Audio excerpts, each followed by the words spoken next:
नाज़रीन किराम, आजकल मुखालफिन की तोपों का जो रुख है वो पेशावर हाई कोर्ट की तरफ हुआ है। एक तरफ तो पीडीएम और पीडीएम में खास तौर पर नून लीग, उसके बाद जो है असफंद यार वली के बेटे अहमद वली खान ने तो हद ही पार कर दी है और जज को खुल्लम खुल्ला जो है वो धमकियां देना शुरू कर दी है। ये अभी चल ही रहा था कि इलेक्शन कमीशन साहब, जिनका काम साफ और शफाफ इलेक्शन करवाना था, वो बीच में आए, फैसला चैलेंज किया। पेशावर हाई कोर्ट और जज कामरान हयात का कसूर सिर्फ इतना है कि उन्होंने तहरीक इंसाफ को आईनी और कानूनी तरीके से उनका जो इंतखाबी निशान था बल्ला, उनको वापस कर दिया। अब एक नया इल्जाम, ये जो एक नई चीज इसके अंदर आई है, एक इल्जाम लगाया जा रहा है जस्टिस कामरान हयात पर कि उनके भाई जो है वो पाकिस्तान तहरीक इंसाफ की टिकट से इलेक्शन लड़ेंगे, इसलिए जो है बल्ले का निशान दिया उनको। और दूसरा, जस्टिस कामरान हयात जो है वो पीटीआई के दौर में जज लगे थे, इस वजह से जो है वो इस तरह के फैसले दे रहे हैं। पहली बात तो ये कि अगर जज लगने की वजह से फैसले देने हैं तो फिर आपके दौर में, नून लीग के दौर में सबसे ज्यादा 80% जजेस लगे, या फिर अगर इनके जो भाई को आप टिकट देने की बात करें, किताबों से दूर दूर ताल्लुक नहीं है, ऐसे ही बोल देते हैं जो मुंह में आए।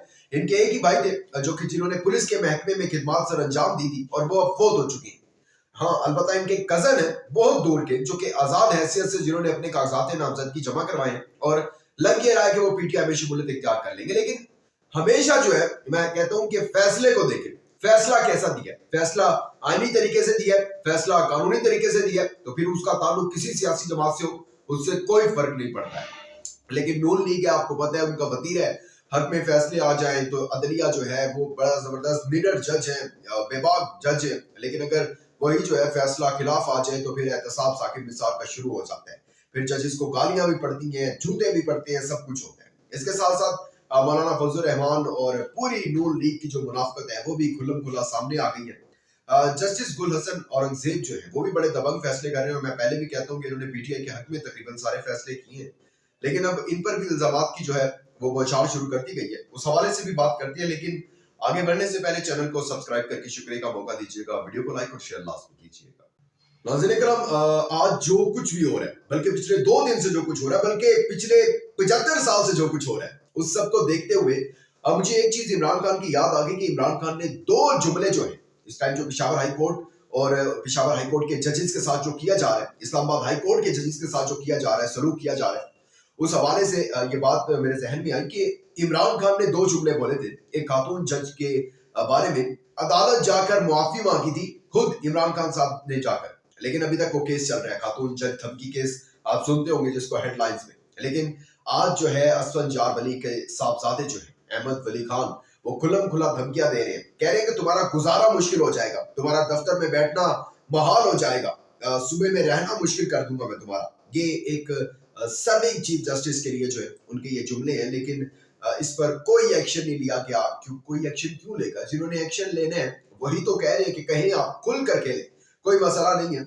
और उसके बाद जो है अगर इसी तरह चलता रहा तो फिर वही है, जंगल का कानून है, कल को फिर जजेस जो है ना जजेस ना अदालत, कोई भी फिर जो है वो महफूज नहीं रहेगा और फिर आप भी महफूज नहीं रहेंगे। ये याद रखिएगा कि कब तक आखिर 75 साल से चलता आया और अब अवाम को इतना तो पता चल गया ना कि ये सारा जो माहौल था गैर महफूज था, जो चादर और चार दीवारी का तकद्दुस पामाल हो रहा था, वो आप लोग कर रहे थे। अवाम को इतना पता चल गया, अब जब उनके दिल से ये डर खत्म हो गया ना, आप इस दिन से डरे कि जिस दिन उनके दिल से डर खत्म हो गया, उनके दिल से जिस दिन डर खत्म हुआ, फिर आपका चार दीवारी और चादर का तकद्दुस पामाल होने से कोई नहीं रोक सकेगा। फिर आप पछताएंगे कि ये हमने कर क्या लिया। खैर, मौलाना फजल रहमान साहब, मुझे उनका एक बयान याद आया कि ये बल्ले के निशान पर ही इस हवाले से बात कर रहा हूँ कि कहते थे मेरा सियासी हरीफ जो है ना वो जेल में है, उसके हाथ बंधे हुए हैं, तो मुझे सियासत करने का मजा नहीं आ रहा है।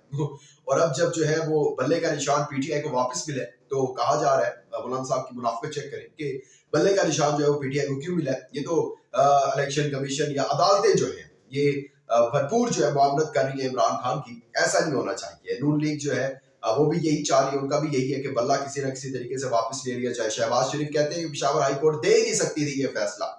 खैर, जस्टिस गुल हसन औरंगजेब साहब है, उन्होंने भी बड़ा जबरदस्त जो है फैसले दिए हैं, मेरिट पर फैसले दिए हैं, इसलिए वो तहरीक इंसाफ के हक में आए हैं।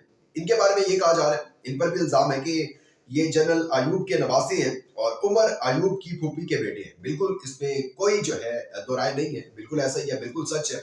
और उमर अयूब आपको पता है कि सेक्रेटरी तहरीक इंसाफ है और कहा जा रहा है कि इसी वजह से जो है ना ये तहरीक इंसाफ के हक में फैसले दे रहे हैं। लेकिन अच्छा, मैं पहले भी कह चुका हूँ, किताबों से इनका दूर दूर तक ताल्लुक नहीं है, पढ़ते नहीं है, लेकिन इनको नहीं पता कि जो मियाँ गुल हसन औरंगजेब के वालिद साहब थे, मियाँ गुल औरंगजेब, ये फौजी अफसर थे और केपी और बलोचिस्तान में जो है गवर्नर भी रह चुके। और गवर्नर किसने लगाया इनको?